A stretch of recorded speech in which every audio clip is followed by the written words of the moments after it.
Hello, TJ Tubers. The South African Football Association, SAFA, has officially announced a new 3-year partnership with Adidas as the official technical sponsor of South Africa's national football teams. The deal marks the end of SAFA's 5-year relationship with Le Coq Sportif, which concluded earlier this week. Just 2 days after confirming the split, SAFA revealed the return of Adidas, a brand synonymous with South Africa's football heritage, and the unforgettable 2010 FIFA World Cup.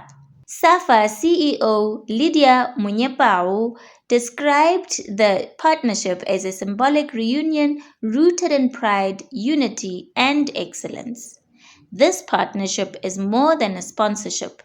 It's a return to shared values of pride, resilience, and performance, said Munyepao.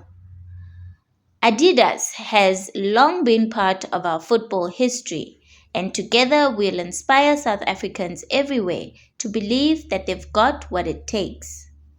Its return also marks the strengthening of our standing among the global football nations community as we compete at the FIFA and CAF tournaments regularly, and being supported by a brand that invests in innovation, performance, and style to meet the needs of a modern sports organization like us. What do you think about Adidas making a comeback as SAFA's technical sponsor? Is this the right move for South African football, or did you prefer Le Coq Sportif? Drop your thoughts in the comments. Meanwhile, South African football legend Mlungisi Ngubane has criticized Kaizer Chiefs for allowing rising Bafana Bafana defender Khulumani Ndamane to join TS Galaxy, describing the decision as one of the club's biggest recent blunders. Ndamane, who left Amakhosi last season, has quickly become a key figure for Galaxy and earned the trust of Bafana Bafana head coach Hugo Broos, featuring in South Africa's 2026 FIFA World Cup qualifiers. Ngubane believes Chiefs underestimated the young defender's potential and are now paying the price.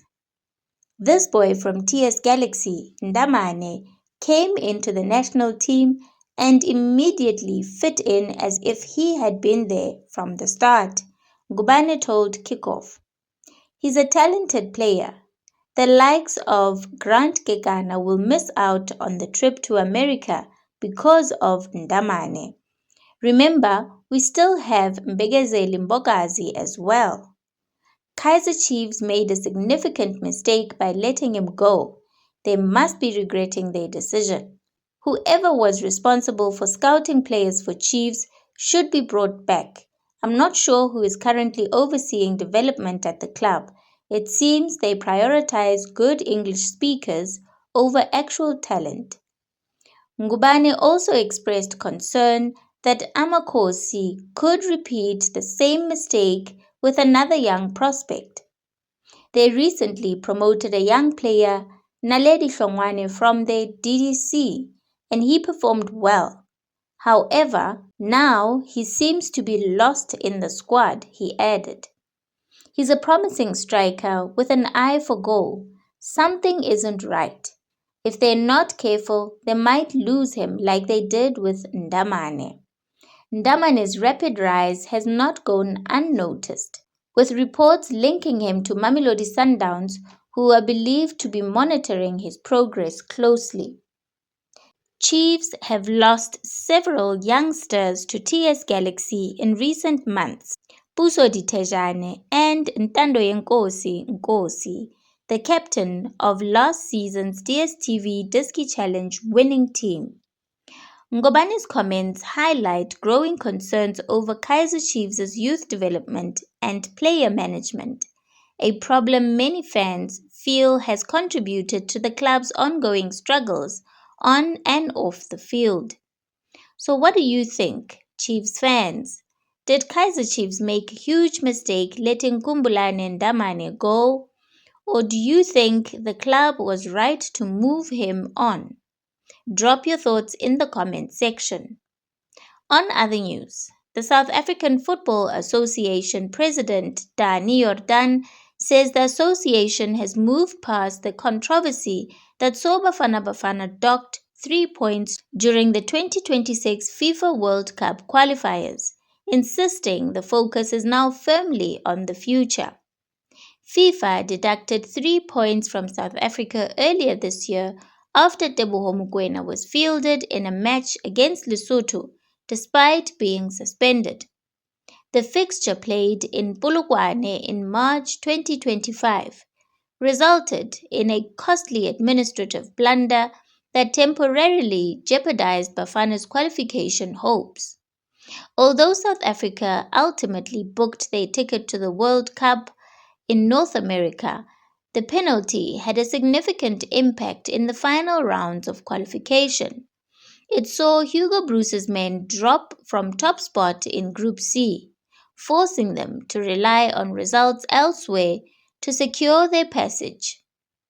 The incident sparked widespread calls for accountability, with team manager Vincent Tseka singled out by many as the person responsible for the oversight. However, Jordan has made it clear that SAFA will not dwell on the past. Speaking to Newsroom Africa, the long-serving president said the association's full attention is now on the Africa Cup of Nations, AFCON, in Morocco later this year and the World Cup in 2026. Well, we are going to the World Cup, so the matter is closed, Jordan stated. We are not interested in the matter. We've qualified, and that's where our focus lies. We are not going to dwell on what's behind us. What is behind us is behind us. What is in front of us is the World Cup and African Cup of Nations. The coach must have told you that we are focusing on what's next. Bafana Bafana are set to compete at AFCON 2025 in Morocco this December, marking another major milestone for Hugo Broos's resurgent national team before heading to the world stage next year. But here's the big question. Do you agree with Dani Jordan that the matter should be closed? Or do you think someone should still take responsibility for that costly mistake? Let me know what you think in the comments section below. I'll be reading all your thoughts. Meanwhile, Mamelodi Sundowns striker Katlego Mashego has urged supporters to remain patient with head coach Miguel Cardoso, who is already feeling the heat following the club's stuttering start to the 2025-26 season. The Brazilians have endured a mixed beginning to life under Cardoso, having been knocked out of both the MTN 8 and Carling knockout competitions. Despite sitting top of the Betway Premiership table after 10 matches, many fans have expressed frustration over the team's inconsistent performances and perceived lack of dominance. Sundowns returned to action this weekend with a tricky CAF Champions League clash against Nigeria's Remo Stars in the second preliminary round, a crucial fixture that will determine whether they advance to the group stages of Africa's Premier Club competition.